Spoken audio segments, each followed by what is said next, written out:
Classmate ni Nins, si Richard, sa college. Wala pa ang teacher sa next subject nila. Narinig ni Nins ang kanta sa bandang likuran niya. Mahina lang ang tugtog pero dinig na dinig ni Nins ang kanta.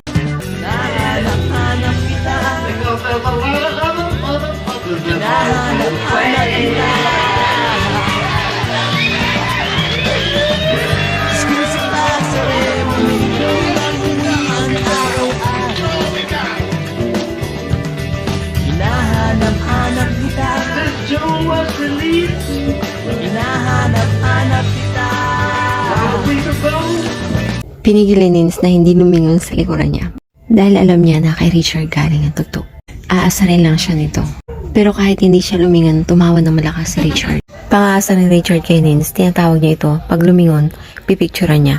Batid ni Nins, hindi lahat ng picture niya kay Richard maganda. Ang iba nakanganga dahil sa pagsagot niya dito. Sa paulit-ulit na pang-aasar ni Richard sa kanya, minsan hindi pumasok si Richard. Lagi siya nakatingin sa may bintana. Pagkatapos ng klase, papauwi si Nins naglalakad malapit na sa gate ng school campus. Malapit sa gate nakapark ang four wheels ni Richard. Hi, Nins. Sabay ka na. Hatid kita. Pumayag na lang si Nins sumabay kay Richard dahil alam niyang sandals siya malapit na masira. Habang nagdadrive si Richard, nagkukwento ito ng mga patawa. Natatawa naman si Nins kaya naging komportable silang dalawa.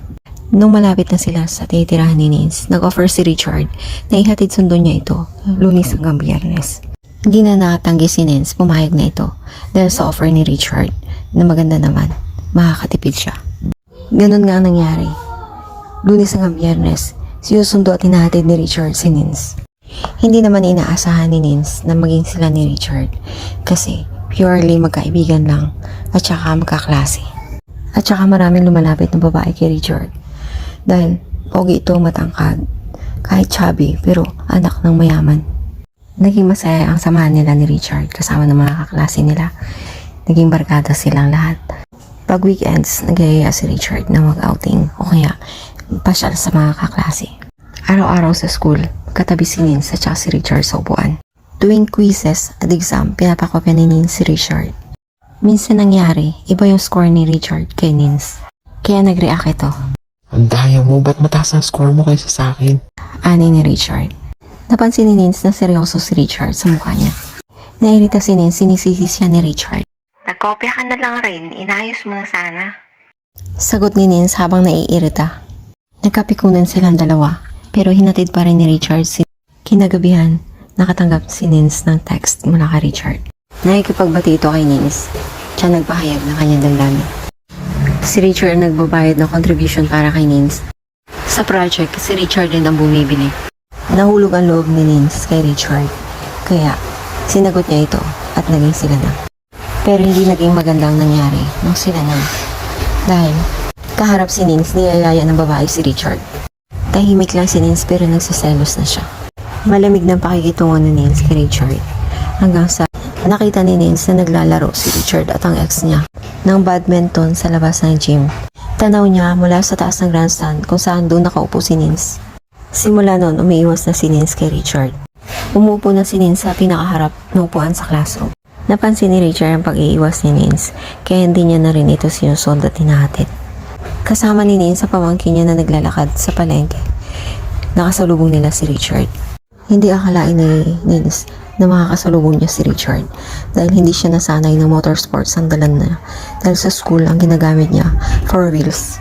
Naalala ni Nins na yung kinukwento pala sa kanya ni Richard. Umakit sila ng bundok gamit ang motor. Sports ng mga mayayaman, nagre-racing sila gamit ang motor pakit ng bundok. Nang papalapit na si Richard, kinubli ni Nins ang mukha niya sa pamangkin niya. Nagkamali si Nins. Napansin pala siya ni Richard. Tinawag ni Richard ang pangalan niya ng malakas. Habang nagdadrive ng mabagal ang takbo. Yan ang gusto mo? Naglalakad ka na lang? Malakas na salita ni Richard sa kabilang lane. Hindi napansin ni Richard na may magkukross sa kanya dahil ang mata niya nakatingin kay Nins habang nagsasalita. Kaya muntik niya nang nabangga ang tricycle. Nakasagutan niya ito. Kaya habang nagsasagutan si Richard tsaka yung muntik niya nabangga, tuloy-tuloy niya lakad ni Nins at ang pamangkin niya. Nung papauwi na si Nins sa lugar nila, sa mga magulang niya, ring lang ng ring ang cellphone ni Nins, nakalapag sa kama. Hindi ito sinasagot ni Nins ang tawag ni Richard. Sa katagalan ng ring, Nag-text na si Richard. Ang sabi, sagutin ni Nins ang tawag niya at lumabas siya. Kung hindi, papasabugin niya raw yung inuupahan ni Nins. Hindi ito nilabas ni Nins. Hinayaan niya si Richard na magmaktol at magsisigaw sa labas ng bahay. Natatanaw ni Nins, sinisilip niya sa bintana. Mali niya nakita si Richard, ganon din si Richard nakita siya. Nung nagtatrabaho na siya sa Sangguniang Bayan. Naalala ni Nins, yung Sangguniang Bayan na yung pinagtatrabahoan niya, sinama siya noon ni Richard doon. Nung sinagot niya si Richard na nag-aaral sila, para ipakilala sa daddy niya, noong panahon na Sangguniang Bayan member ang daddy niya. Huli niya nakita si Richard nung nagtatrabaho na siya ulit sa Kapitolyo. Sa harap ng Kapitolyo, nakatayo si Nins, nag-aabang ng tricycle. Nang biglang may nagmuminor na 4 wheels. May dumungaw na lalaki. Napansin niya si Richard. Tinawag siya at nakangiti. Inisnab ito ni Nins. Yun ang pinakahuli niyang nakita si Richard.